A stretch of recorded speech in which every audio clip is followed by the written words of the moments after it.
Cerca Teleeuropa sul tuo Play Store o Apple Store e scarica la nostra app. Disponibile per tutti gli utenti Android e Apple. Ti aspettiamo!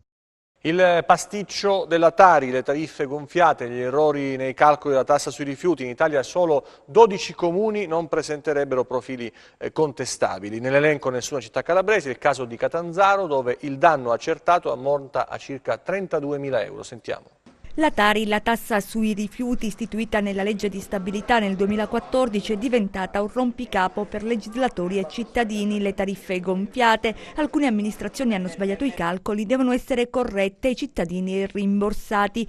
Oggi il Corriere della Sera a spiegare la differenza tra il calcolo corretto, che vedete evidenziato in verde con la quota fissa, la quota variabile, infine il totale, e invece in rosso il calcolo illegittimo, che comprende appartamento, garage e cantina, con un importo complessivo molto superiore. In Calabria è Catanzaro la città in cui l'anomalia è stata accertata. Il danno equivale a 32.940 euro, un settore con un giro d'affari imponente, 8 miliardi e 700 milioni, il gettito del 2015 che ha registrato un incremento pari a più 9,6%, la proiezione del gettito per il 2017 è pari a 9 miliardi e 100 milioni. 10.000 le società controllate dagli enti locali che forniscono servizi pubblici, tra cui la raccolta dei rifiuti, 3 milioni di tonnellate, la contrazione degli ultimi 7 anni della produzione di rifiuti. Dai grandi capoluoghi ai piccoli comuni davvero pochi sono in regola,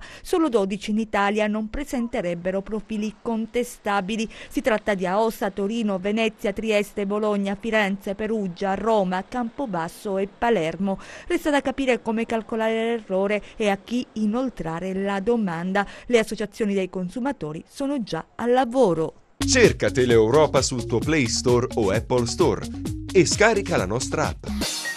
Disponibile per tutti gli utenti Android e Apple. Ti aspettiamo!